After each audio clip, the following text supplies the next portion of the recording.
We remain steadfast in our commitment in delivering local news that matters. Stories that inspire.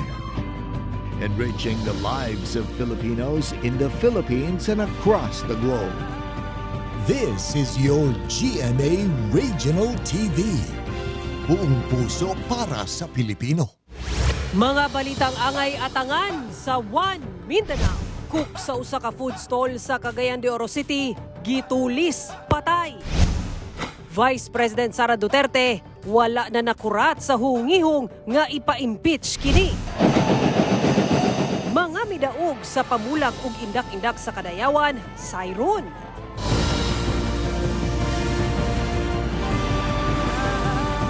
Ito ang GMA Regional TV, One Mindanao.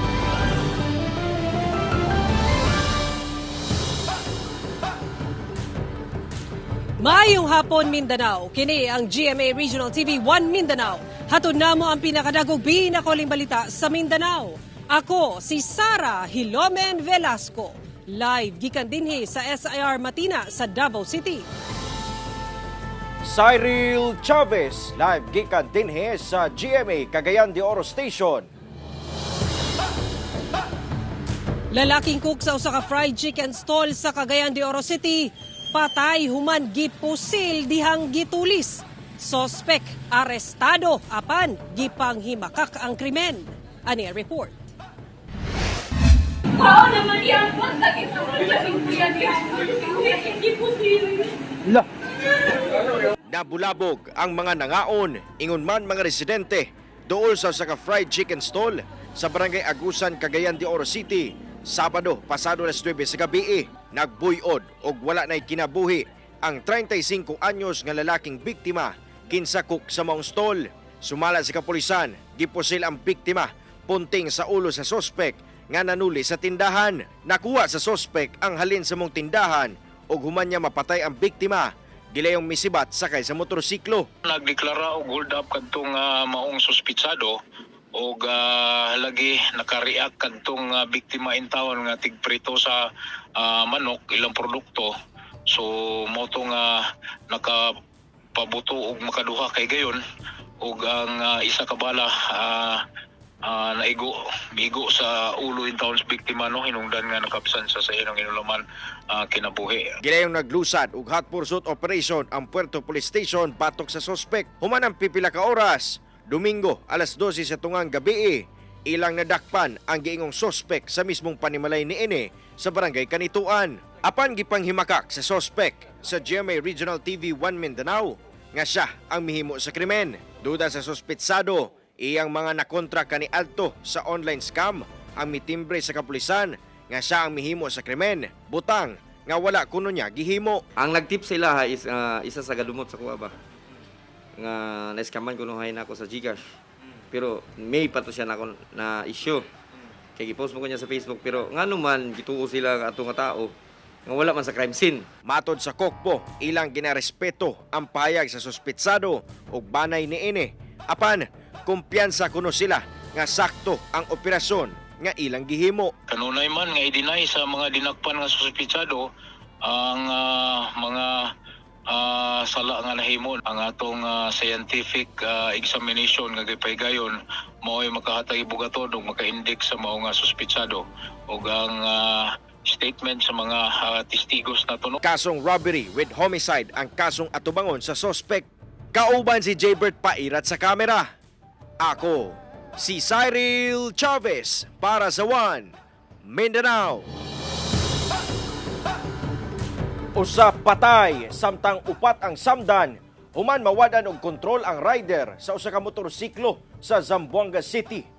Patay ang 33 anyos nga babae nga angkas sa usa ka motorsiklo human kini maaksidente sa pabahada nga kalsada sa kilometer 5, Barangay La Paz, Zamboanga City, Sabado sa hapon.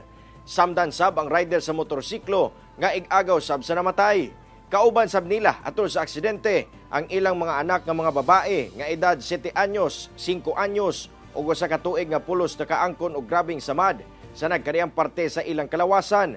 Sa inisyal nga investigasyon, giingong nawad-an og brake, hinungdan nga nawad-an kini og kontrol ang driver sa motorsiklo ug dayon may bangga sa sementong kural. Subling nagpahinumdom ang kapulisan nga usa lamang ka back rider ang tugutan sa motorsiklo o kinahanglang magsulob gayod og helmet.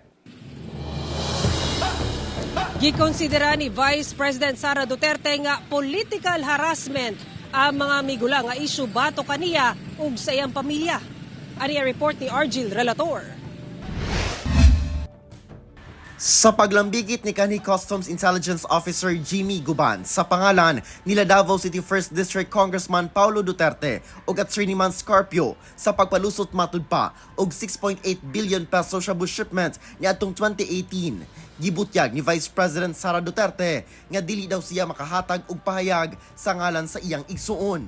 Hinoon, una nang gibutyag ni Congressman Pulong pinaagi sa official statement nga dili niya kaila si Guban o dili sab siya kaila ni Guban.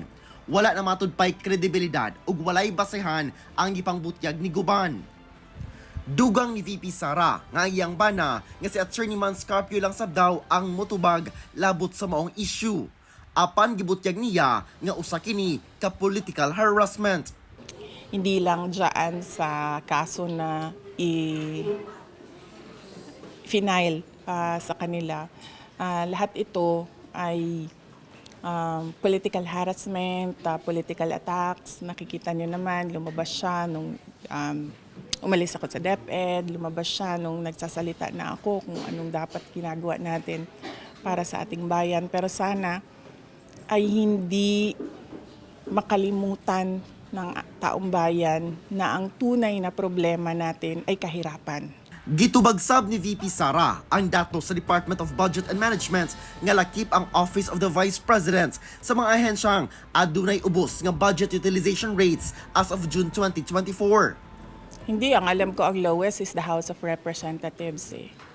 Sila yung lowest utilization rate. So, sila siguro muna yung unang-una magpresenta ng kanilang catch-up plan.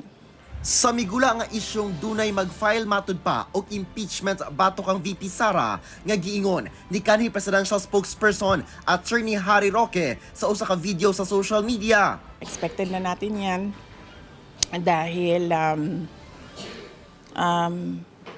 mainit nga ang politika ngayon dito sa ating bayan. Pero inuulit ko, sana ay hindi madala ang ating mga kababayan sa ingay ng politika, kung hindi dapat tutukan talaga natin yung totoong problema ng ating bayan. Andam sa matud pa siyang pailawom sa hair follicle drug test subay sa giduso nga bill sa igsuon nga si Congressman Pulong nga himuon kining mandatory alang sa mga opisyal sa gobyerno. Gusto matud pa niyang magdungan sila sa pagpa-drug test ni Congressman Pulong o Davao City Mayor Baste Duterte. Gumawa lang siguro ng guidelines yung mga tao nagde-demand ng drug test. Merong kukuha, may third party na kukuha ng kanilang sample, tapos meron din kaming sarili naming sample para dalawa yung testing. Adlawng Sabado, dihang ipangunahan ni VP Sara ang book donation activity sa Davao City Library and Information Center. Gibasahan sab niya og istorya nga isang kaibigan ang ana sa 30 ka mga bata gikan sa nagkadaiyang orphanage sa Davao City. Kauban si Melchor Awing sa kamera. Ako si Argil Relator para sa One Mindanao. Ipaklaro sa General Santos City Veterinarian's Office nga dili tinuod nga namatay sa African Swine Fever o ASF ang baboy sa usa ka barangay sa syudad nga mo'y hinungdan sa pagkaalarma sa katawhan. Tungod sa isyu sa ASF, nabalaka matud pa mga residente sa Purok 20 Nopol, Barangay Mabuhay sa General Santos City diyang mikatag ang balita kalabot sa baboy nga namatay sa lugar niadtong Huwebes. Gilayong giadtuan sab sa City Veterinary Office ang balay sa tag-iya sa baboy nga namatay. Hinoon, gipaklaro sa buhatan nga dili kini tungod sa ASF. Sumala pa ang baboy nga usa ka anay. Milapas na matud pa sa term sa iyang pagbuntis. Hinungdan nga namatay kini. Himsog sab matud pa ang mga buhing baboy sa mong lugar o sa mga kasikbit nga mga lugar. Gipasabot sa City Vet nga dunay taas nga proseso. Una, madeklara nga ang baboy dunay sakit nga African Swine Fever. Pahimangno sa buhatan nga dili magpakatag og fake news. Mawawala yung mga baboy ninyo. Kaya huwag kayong magpadala sa mga sabi-sabi dyan sa inyo. Pag may mga ganun na mga insidente, i-report sa City Vet Office kasi kami yung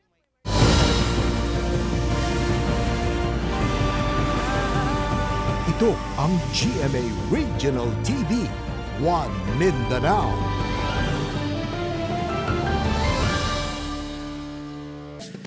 Gibida ang mabulukong kultura ug tradisyon sa Davao City atol sa kulminasyon sa 39th Kadayawan Festival. Sumala sa otoridad na himong hapsay ug malinawon ang selebrasyon. Atong sayro ng detalye niini sa live report ni Kent Abrigana. Kent?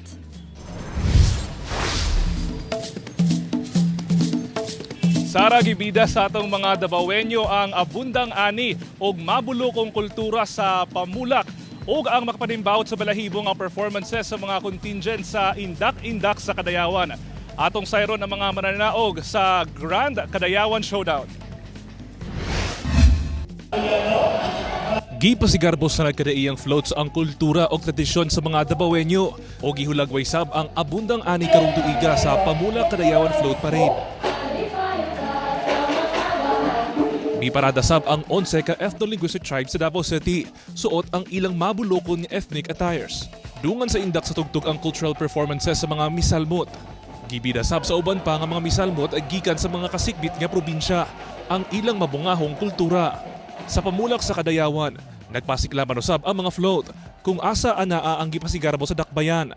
Ang agila, durian, waling-waling ug uban pa. Pagkahapon, gipay gaya ng Grand Showdown alang sa Indak-Indak sa Kadayawan. Gilangkuban kini sa 8 ka mga contingent alang sa open category ug 7 sa Davao City school-based category. Ang mga misaksi nakabilib sa performances sa mga misalmot.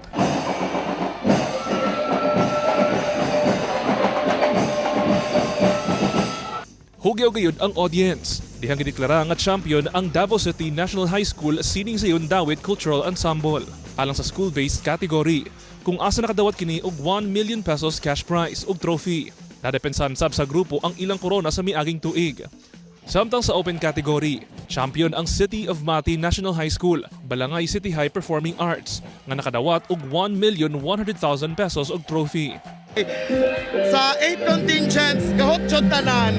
So wala mi nag-expect, but we do our best no na ipakita amo ang talent.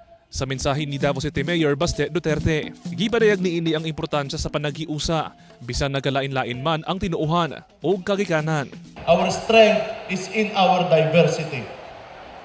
So mao nang timana nato na kita magtuo lang kita permiting tinabangay, walay motomba sa Davaoenyo.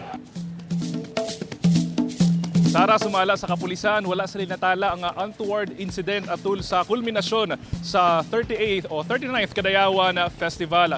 Samtang nagsugro sa pagpangandam ang City Tourism Office alang sa selebrasyon sa 40th anniversary sa Kadayawan Festival next year. Sara.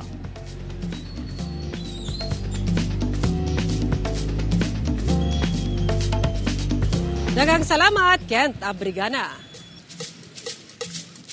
Hiyas sa tribong Bagobo, Tagabawa ang gikoronahang hiyas sa Kadayawan 2024. Atong sayro ng mga panghitabo sa Coronation Night sa report ni John D. Esteban. Ang hiyas sa matag tribo, Tribo Ata, Bagobo Klata, Bagobo Tagabawa, Obo Manovo, Iranu, Kagan, Magindanawan, Maranao, Tausu, Sama, ug Matigsalog. Ang nagpasigarbo sa ilang tribo atol sa opening number suot ang ilang traditional na suot atol sa Coronation Night sa hiyas sa Kadayawan 2024. Usa-usasab nilang gipalanog ang ilang mga advokasya. Ang maong event usasab kay gayon nga magtapok ang supporter sa 11 ka tribo, mga lumadman o moro. Makabungog nga syagit agig pagpakita sa suporta ang milanog sa arena. Gitubagsab sa 11 kahiyas ang mga nabunotang pangutana atol sa question and answer portion. The passion and purpose to serve not just my tribe but the rest of the 11 ethno-linguistic tribe and to give back to the community. We know that our cultural diversity is our greatest strength. It enriches us as individuals and as Davaoenos. and we can teach them to respect and accept the diversity. But I'd like to empower every man and woman so we can have a platform where they can showcase the rich cultures of their 11 tribes. Nagpasundayag sab ang tribong Klata, Tagabawa ug Maranao nga mao'y napili nga top 3 sa cultural presentation. Dinhi ilang gipakita ang ilahang kultura ug tradisyon sama sa pagpatugtog sa ilang mga traditional musical instruments. Sa katapusan, sa Maranao ang tribong Bagobo Tagabawa ang gikurunahang Hiyas sa Kadayawan 2024, si Shane Marie Awe. Hiyas sa Kalambuan, si Jane Miones sa tribong Klata, samtang hiyas sa Paragiusa, si Muslima Limpaw sa Maranao Tribe.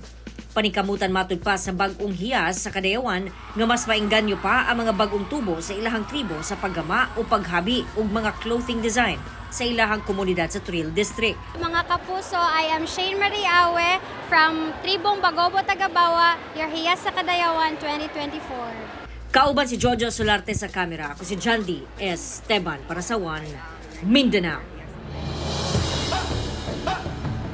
Usa ka most wanted sa kasong murder ang arestado sa Criminal Investigation and Detection Group Bar sa Marawi City. Arestado sa CIDG Bar o kapulisan ang usa ka regional most wanted person sa gikasang Oplan pagtutugis sa barangay Basak Malutlot, Marawi City, Lanao del Sur ngadtong Huwebes sa buntag, Agosto 15. Kini pinasikat sa warrant of arrest alang sa suspect sa kasong murder nga walay girekomendang piyansa. Ang akusado ang lakip sa top 2 municipal level most wanted person sa Matanog Municipal Police Station ug number 5 provincial level most wanted person sa Maguindanao del Norte Provincial Police Office ug number 7 regional level most wanted person sa Police Regional Office Bar o ProBar. Ana kini karon sa custodial facility sa CIDG RFU Bar, Lanao del Sur Provincial Field Unit Office ang akusado. Congratulations sa Week 3 winner sa atong kapuso, Cash Siyahan Panalo promo sa Cagayan de Oro City. Congratulations kanilang Eli Pakit, Catrice Ann Marie Zambas, Julieta Olivar ug Anita Quadazar. Kamo ang lucky winners of 2,000 pesos alang sa Week 3 sa Kapuso Cash Siyahan Panalo.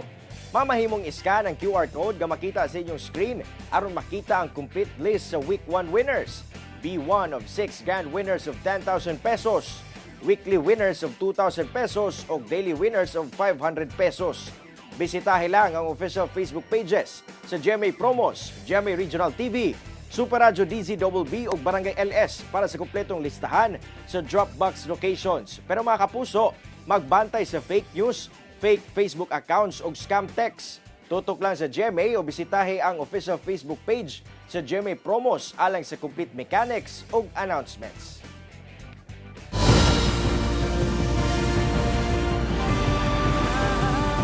Ito ang GMA Regional TV, One Mindanao.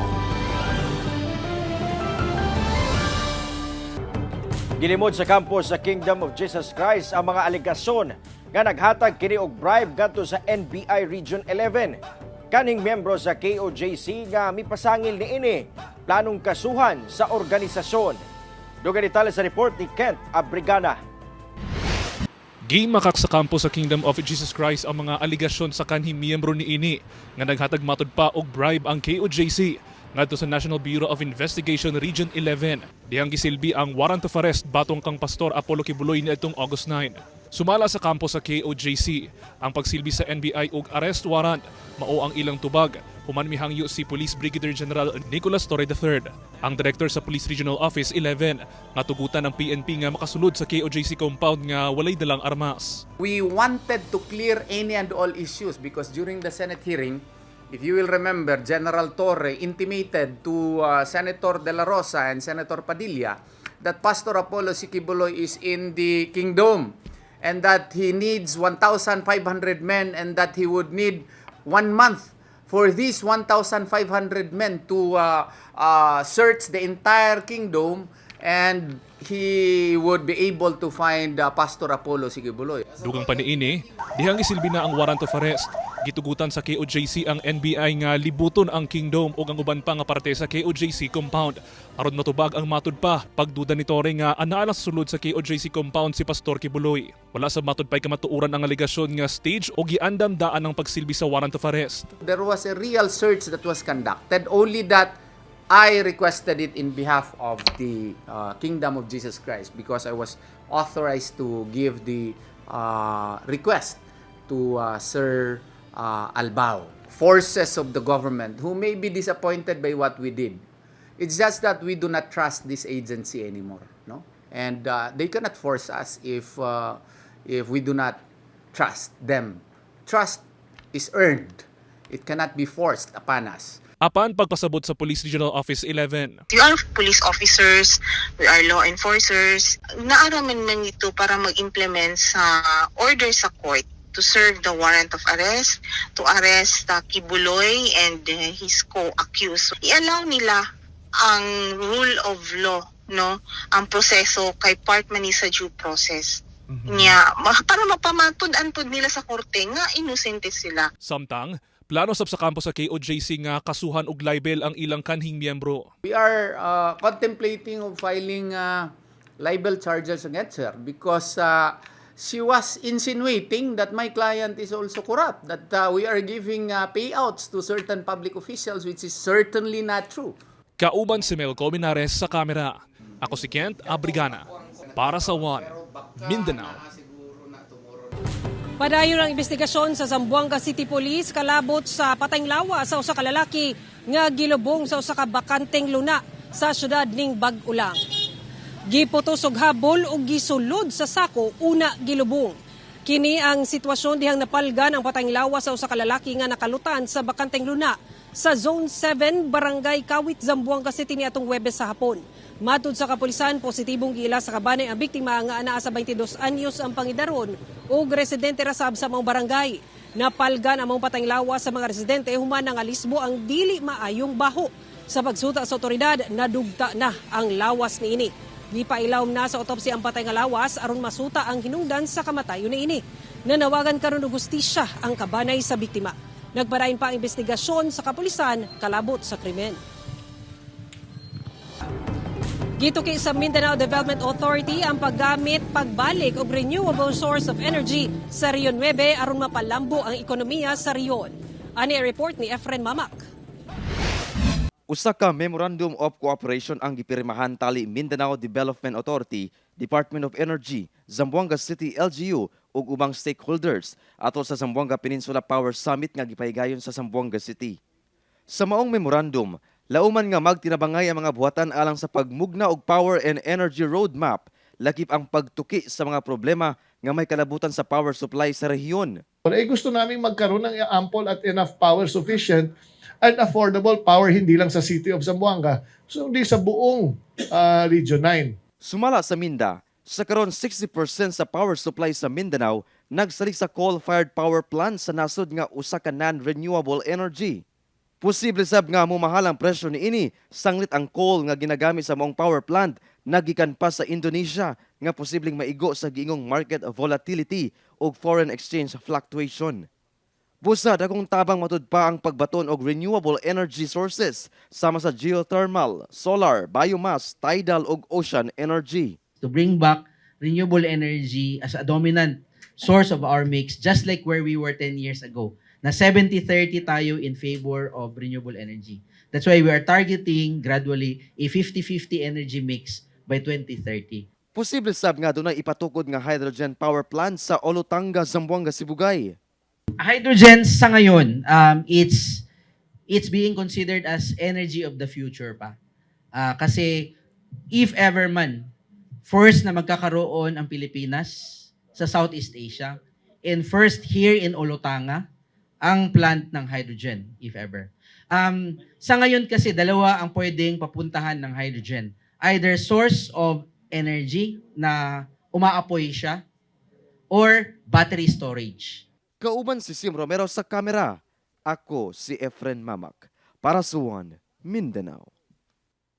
Gipahold na sa lokal nga kagamhanan sa General Santos City ang pagpatukod sa gitawag nga molengke sa Central Public Market. Kinihuman nanawagan ang mga mamaligyaay nga dili kini aprubahan. Ani ang report. Sirado ang halos tanang tindahan sa Central Public Market sa General Santos City adlawng Lunes. Tungod sayo pa lang sa buntag, nagtapok na ang mga vendor sa gawa sa palengke aron mag-rally. Ang ilang panawagan sa lokal nga kagamhanan, dili aprubahan ang pagpribado sa publikong palengke sa syudad ug himuon og gitawag nga molengke kung asa dunay parte niini nga himuong shopping mall. Kinihuman aprubahan ang 2.3 billion pesos nga proposal sa usa ka pribadong kumpanya.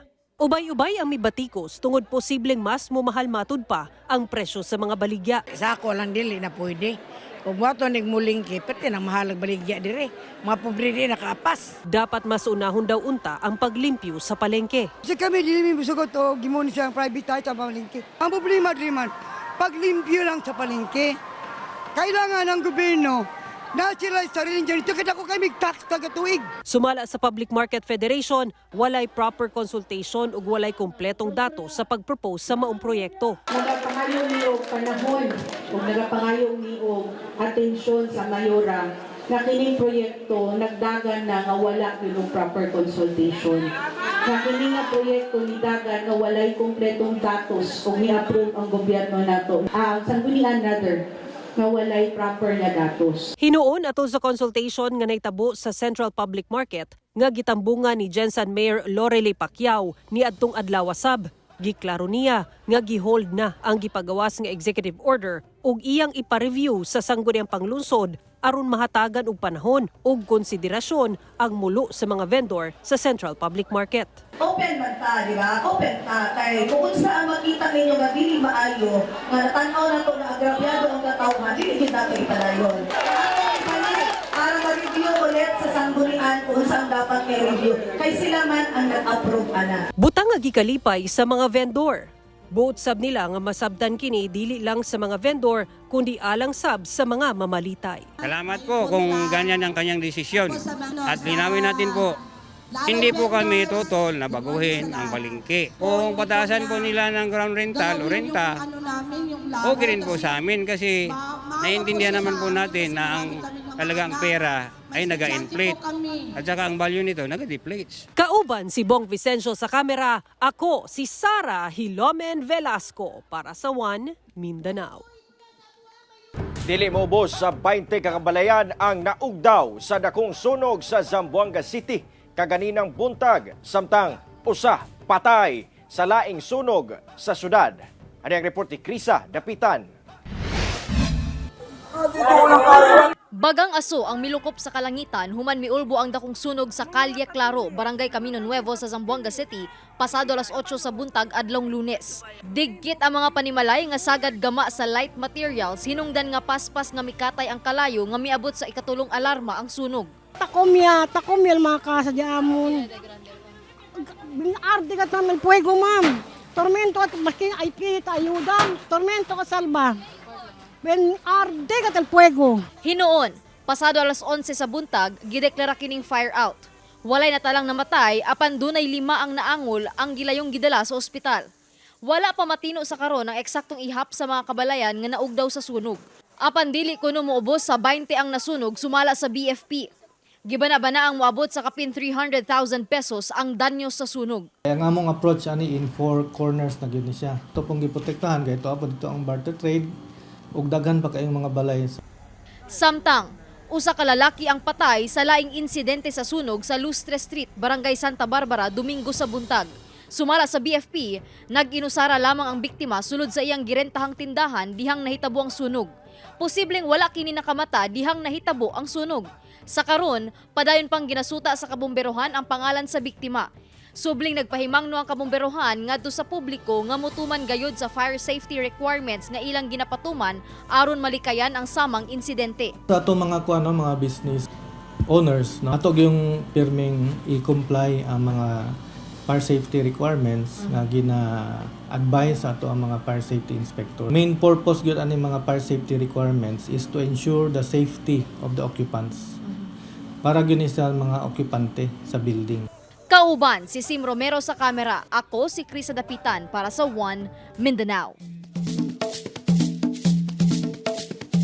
Nakisadya sa Kapuso Fiesta, subay sa pagsaulog sa 39th Kadayawan Festival sa Davao City, ang cast sa GMA Prime nga pulang araw nga sila David Licauco ug Barbie Forteza.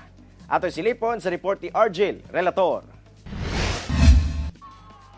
Gidugok sa Davaoanyo fans ang SM City Davao ato sa Kapuso Fiesta, subay sa pagsaulog sa 39 Kadayawan Festival sa Davao City, Domingo sa hapon. Nakisadya ang Pulang Araw Stars nga sila pambansang Binibini, Barbie Forteza ug pambansang Ginoo, David Licauco sa selebrasyon. Pagtungtong pa lang ni David on stage, dili na mapugna ng excitement sa crowd. Labi pa nga mismo si David ang miduol ug nang harana kanila.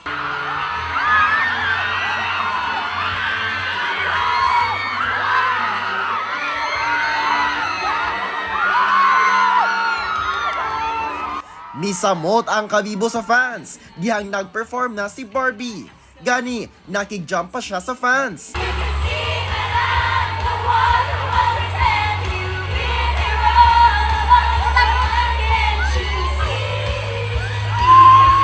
Nahatagan sabog chance nga makaarte ang fans, diin ang Barda mismo ang ilang directors. Nagpasalamat ang Pulang Araw Stars sa mainitong pagkigsadya kanila sa mga Davaoanyo. Nako, fans lahat ni David yun. Yes, Maril, lahat yun. Oh. Wow, they're also guwapa. Wow! They're also guwapa like me. Hindi, syempre nagpapasalamat kami kasi nga matagal na kami hindi nakabalik dito sa Davao, pero napakainit pa rin ang pagtanggap nila sa amin. Gipasilip sab nila ang angay atangan sa nagkainit nga Pulang Araw alas 8 sa gabi sa GMA Prime ug available sab ang replay sa Netflix. Araw marami pa. Nag-kiss kami ni Barbie. Grabe! Grabe ka! Paano nga kung ipakakasal ka kay Ate Teresita, paano na si Adelina Hiroshi? Paglalaban kita. Wow! Una ni Ana, nakisadya sab ang Barda sa mga residente sa Barangay Bunawan sa Davao City. Kauban si Metro Awing sa kamera. Ako si Argel Relator para sa One Mindanao. Ginapaspasan na sa mga otoridad nga nag-imbestiga sa pagbusikad sa usa ka warehouse sa Pabuto sa Zamboanga City niadtong June 29 ang ilang investigasyon. Kiniaron hingpik na mabayran ang kapin gatos ka mga pamilyang apektado sa maong pagbusikad. Gibutiyag sa Zamboanga City Disaster Risk Reduction and Management Office o ZCDRRMO nga ginasiguro sa Task Force Rapid Damage Assessment and Needs Analysis nga mapaspasan ang investigasyon sa pagbusikad aron matino ang estimated cost of damage. Kini aron masuta kung pila ang ibayad sa tag-iya sa mga pabuto nga may busikad nga warehouse sa Barangay Tetuan, Zamboanga City ngadto sa 102 ka mga apektadong pamilya. Kay numduman nga 5 ang namatay ug halos 40 ang samdan sa maong pagbusikad. Gani sa ikaduhang dialogo tali LGU, mga abogado sa tag-iya sa Pabuto ug mga apektadong banay niadtong Martes malaumon ang mga magbanay nga mabayra na. Hinon wala pay petsa ug pila kay mag-agad sa resulta sa investigasyon. Sa tala sa Task Force RDANA, ana pa lang sa inisyal nga 42 million pesos ang na-validate nila nga danyos sa mga propriedad.